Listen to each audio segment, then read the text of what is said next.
Hi guys, hope everyone's well and welcome back to the Improvement Podcast. So this is going to be episode 100, which is quite exciting, a nice milestone to hit. So if you do enjoy the podcast, please feel free to subscribe. And if you're watching this on Apple or Spotify, you've got the ability to leave a rating and review. I'd greatly appreciate anyone that does it. Considering we're at episode 100, let's show some support in that regard. That would be greatly appreciated. But yeah, thank you for everyone who has been following the podcast along, listened to an episode, or supported it in any way, shape, or form. I greatly appreciate you all. Jumping into the episode of how to get the most out of each trip. And in terms of why the episode, so basically, I'm a big believer of having quality over quantity. The reason being is what builds muscle isn't doing 20 sets or a such and such amount, it's loading and it's basically being able to stimulate a muscle maximally and train it to failure or close to failure. So we should be trying to make the most of each set before adding it. It makes sense, like having quality over quantity. Why add another set when you can make the most of the one you're already doing? On paper, it's going to lead to better progress, in my opinion, due to loading being able to be higher. Because the more you do, the more fatigued you are, the less you can lift in the subsequent or sets after that. As well as that, if you can take your joint through a range of motion less times, arguably it's going to mean less wear and tear of your joints. And so I'm just going to basically express my thought process of how to get the most out of each movement when you are in the gym and making the most of your training so you can grow as much muscle as you possibly can if you've got a similar goal of me in that regard, or you're just wanting to maybe not grow as much muscle as you can, but make the most of your sessions. So let's say if you're only training 2 times a week, 3 times a week, you're going to make the most of them instead of not getting the most of your time, getting the most bang for your buck basically from your training. So the first thing I'm going to touch on in terms of how to get the most out of each rep is range of motion. So the range of motion, basically, when do you ever work through a larger range of motion and think it feels worse? Very rarely. The only time I'd advocate not working through a large range of motion is if it's painful or unless there's no tension on the muscle. So what I mean by this is, like, if we can work through a larger range of motion that's pain free, it's most likely going to be better for muscle growth. And that's granted the weight stays on the target muscle. Like I said, like we're going to have tension on the right muscle and at all times. And usually this will lead to more stimulus, a greater stretch, which can be beneficial, as getting a good stretch is shown to be beneficial in terms of causing muscle growth. It is potentially shown on some studies it is that we build muscle best in the middle and lengthened position. It's also when we're strongest, so it makes sense to visit that position. And also, it usually means less fatigue, as if we're doing, let's say, deeper reps, we're usually going to have to handle less weight, which isn't inherently a bad thing. What matters most is reaching failure or close to failure uh, and keeping the weight on the target muscle. So if you can do so with less weight, then arguably we're going to still be putting as much tension through the muscle, but not have as much fatigue from it. Because if we're lifting, let's say we're doing half reps on the leg press, we're lifting double the weight, we're going to be getting the fatigue from that, but not as much stimulus. So basically, we've got a higher stimulus to fatigue ratio when our range of motion is better, meaning we're going to get more from each rep with less fatigue on it, which will lead to better muscle growth. You can even try it just anecdotally without having to explain anything behind it. If you do a squat and you're, let's say, you're on a leg press or you're using a Smith machine, if you can get your hamstring to touch your calf compared to, let's say, just going to parallel, I am very confident to say if your hamstring can touch your calf, granted you don't have any pain doing so, that's going to feel a lot better on your quads than just doing half reps, basically. So yeah, it'll usually lead to better stimulus and less fatigue if you use a full range of motion. And also, when you use less weight due to working for a larger range of motion, it's usually easier to keep the weight on the target muscle. For example, if you're, let's say, trying to target your lat, but you're not doing a full range of motion, the overall load will be that heavy that it is hard to target your lat and keep the weight on it. And your lat is basically one of your muscles on your back. So, as well as making sure you're using a large range of motion, something else you can do to make the most out of each rep is pausing movements. And pause movements can basically help you get more out of them. And in terms of where to pause movements, basically where you feel like it's beneficial. Uh, so what I like to, the thought process I like to use when I'm pausing movements is, where's the benefit of this exercise? For example, during a hamstring curl or a leg extension, the benefit of that movement is the top of the rep, like or top of the rep on the leg extension. You could say the bottom on the hamstring curl. What I mean is, when we're doing a leg extension, the benefit of it isn't when our leg's bent, it's being able to straighten our leg and still have tension there. So it makes sense when we're doing leg extensions to spend time with our leg straight, where the benefit of that movement lies. Same with a hamstring curl. The benefit of a hamstring curl isn't at the top of our movement where leg straight. It's training the hamstring when your leg's fully bent, when our hamstring is shortened. So it makes sense to spend time there. It's the only exercise where we can fully shorten our hamstring. So it makes sense spending time in that position. And same applies to like pausing a leg press. Uh, when we pause a leg press, we like if leg press, the benefit of leg press is being able to load our quads at the bottom of the movement in that middle, maybe even the lengthened position, depending on how deep you can go and your mobility, etc., and what leg press you're using. So it doesn't make sense pausing at the top where there's little tension and little benefit. It's like a good analogy is, it's like going on holiday to a sunny country and not going in the sun. The reason you're going on holiday is probably to get the sun. So it makes sense, if you're all going on holiday, go in the sun. Uh, bit far fetched, but hope you get the drift. If you're doing a movement, where's the benefit? Pause where the benefit lies of a movement. In terms of triceps, let's say you're doing an overhead extension. The benefit of doing an overhead movement for the triceps is it stretches it. So it makes sense to pause there because we're pausing in that stretch position where the benefit lies.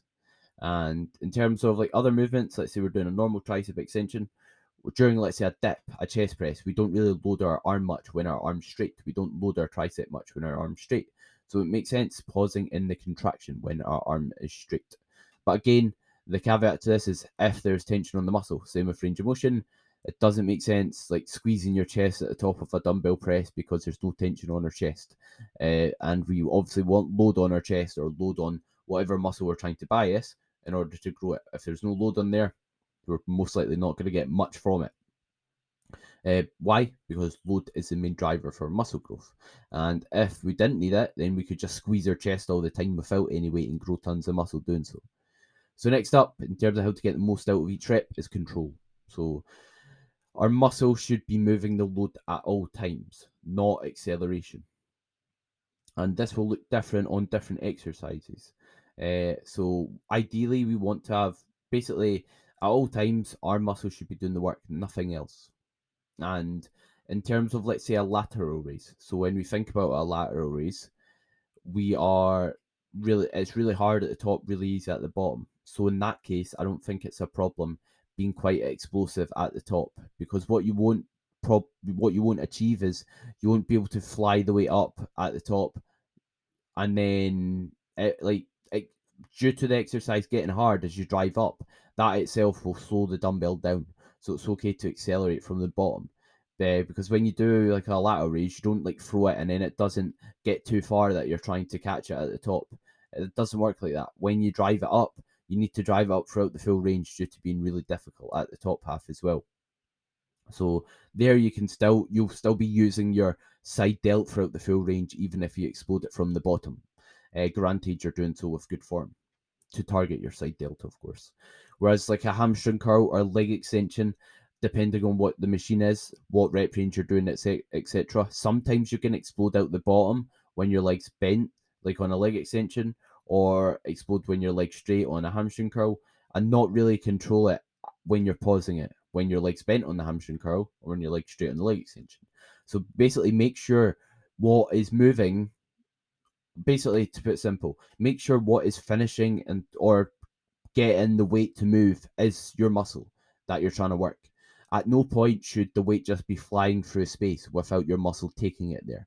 We want our muscle to be controlling it at each point of the rep, especially like a hamstring curl, because the role of our hamstring curl, or the benefit of it, like I said, is being able to load our hamstring when it's fully bent.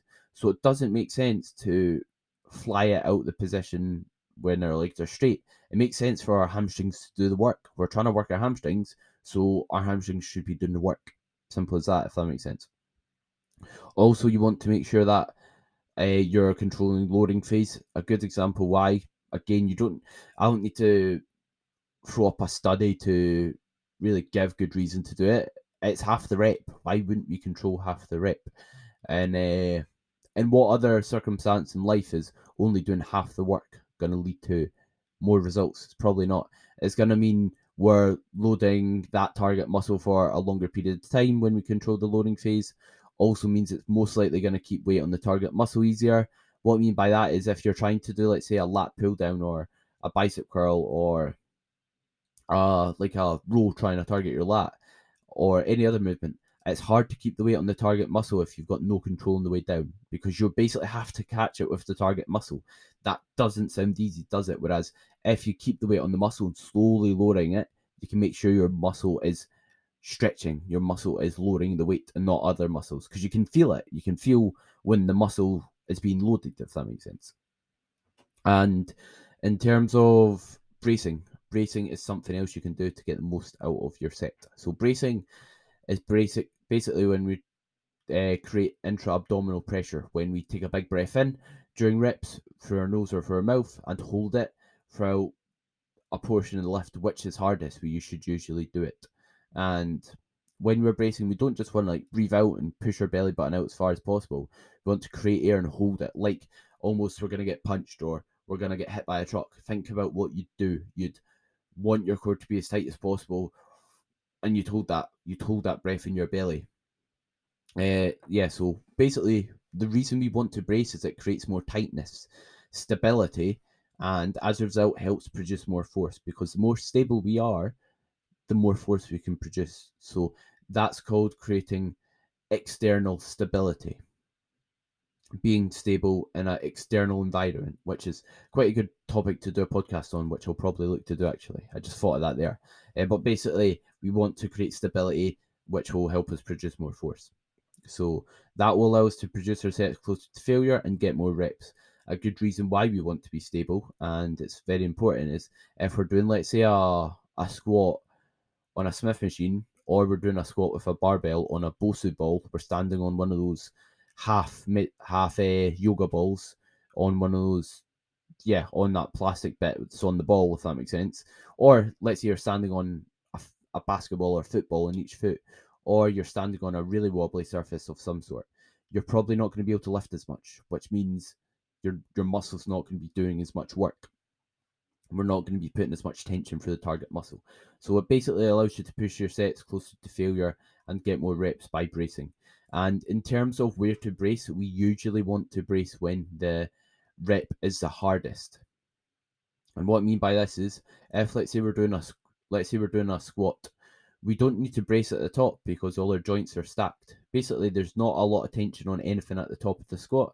See, if I told you, right, you need to maintain the position for as long as possible on a squat, what are you going to be able to maintain longer? The top of a squat, where the bar's on our back and we're just standing with it, all our joints are stacked, the bar's over our middle of our foot and right in line with our joints. Or let's say the bottom of a squat, where you're sitting in the hole, you're not sitting so low that there's no tension on anything, that you're just holding that position. Think about if you're actively holding, let's say, 90 degrees, or your upper leg is parallel, your femur, in other words, is parallel. Imagine trying to hold that position like you're doing a wall sit, but with a bar on your back. How long are you going to be able to hold that position for? Not very long at all. So that basically tells us that's the hardest point of the rep, at that bottom position. Obviously, there's a better way to work out which point of the rep's hardest, besides what position can you hold with a barbell on your back for the longest. That's not most likely not the most efficient way to find it out. But what I'm basically trying to say is, when we're at the bottom of the squat, that's the hardest. So that's where we should probably brace. With a leg press, it's the same. We don't need a big brace at the top. We don't need to go and hold our breath and drive through the last tiny portion of the rep when our leg's nearly straight, because that's quite easy. We need that at the bottom position, where our knees are as close to our chest as possible.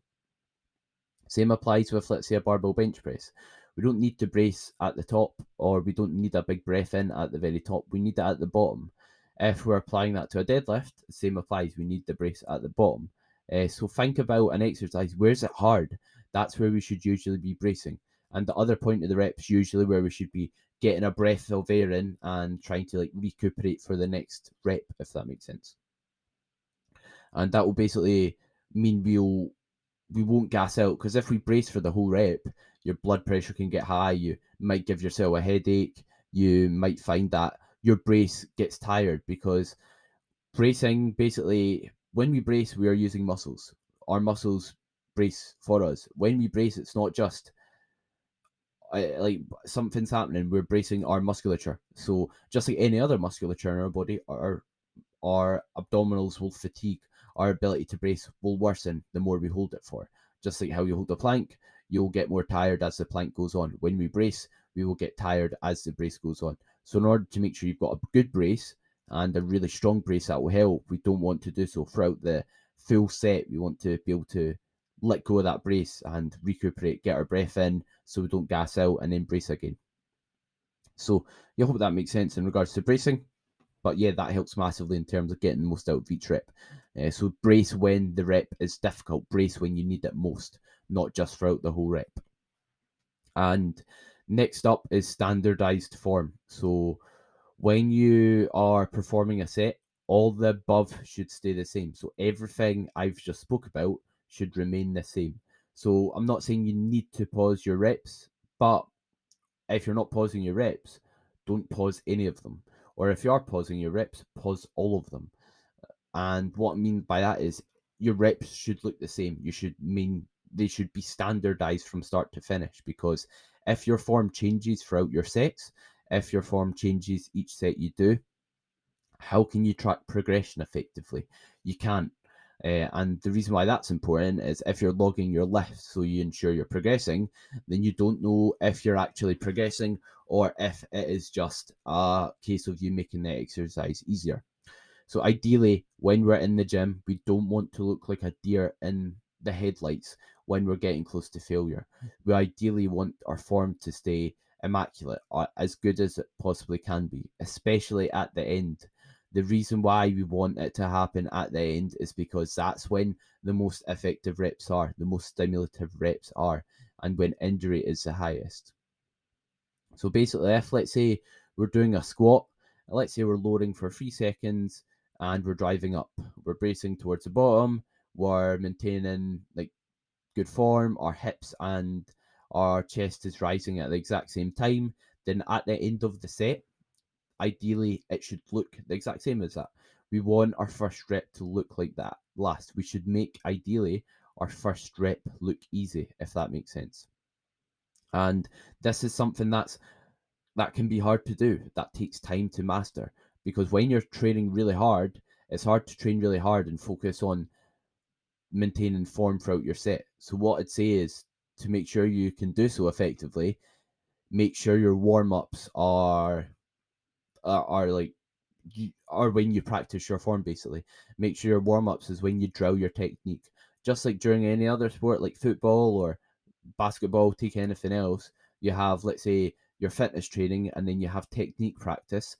When you are training in the gym lifting weights, it should be the same. Your warm-ups are a time to get some blood in the muscle, make sure you're nice and safe, and also it's a time for technique practice, focusing on the set and not just focusing on getting all psyched up and training as hard as you can. So make sure you're using that as time to practice your technique and make sure it's nailed. And that will basically mean when you go to your hard sets, when you are needing to try really hard, your technique will not break down as much. You'll be used to pausing it, etc. It will be drilled. It will be almost second nature. It will be like brushing your teeth. Whereas if you don't practice it at all and you just wing it and aren't used to the movement at all, then it's going to be hard to maintain good form while you are like training to failure or training close to failure. Because yeah, it's hard to do both. When we're doing a final rep of like a squat, a hack squat, a leg extension, our body's telling us to do the exact opposite. Our body doesn't want to train to failure. Our body doesn't want the stress on one target muscle. Like when we're doing leg extension, your body is basically wanting the exact opposite. It's really inefficient for your body to use one muscle. So your body will try and use other muscle groups. The same will apply to other exercises. So it takes skill to keep the load on the one target muscle throughout a set. So yeah, make sure when you are training, you're not just focusing on training hard, you're focusing on training with good form. And that's where progress truly lies, is doing both training with good form and also training hard. It's not one or the other we need throughout the sets. So in terms of a quick recap of the episode, so the reason why I also created this episode is because, see, if I tell you how to do a perfect squat, or what form looks like during a squat, or what it should be like, that doesn't give you the ability to decide, or the awareness and knowledge of how to do every other movement correctly. Whereas if I tell you how to do a squat correctly, or sorry, if I tell you what principles to apply to all your sets, you can then think, instead of me telling you how to do a bench press, you can then go, right, range of motion. How much range of motion should I use? And you can have the awareness of that yourself. You can be like, right, where should I pause the rep? Where it's hard. And then you can work out where it's hard, then pause it.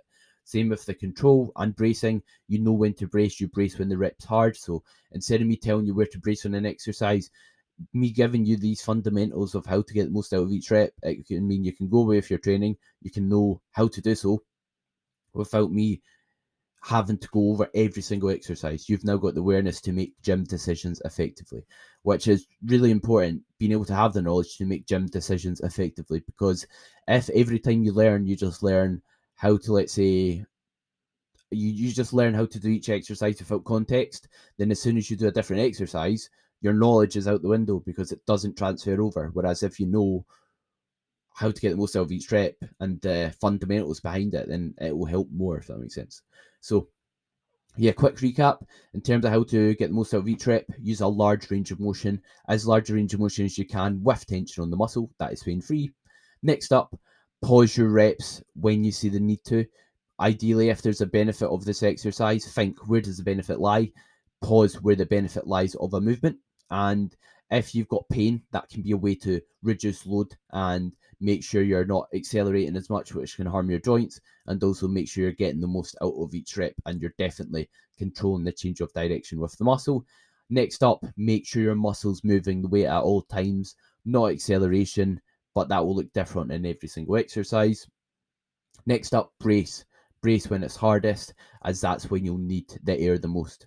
Like at the bottom of a deadlift, that's when it's hardest to maintain a neutral spine, so that's where we should definitely have our brace. Same with the bottom of a squat or a bench press or a leg press, etc. Next up, use standardized form, which means make your form look the same, meaning the same tempo, the same control, your arm path be the same from rep 1 to the last rep.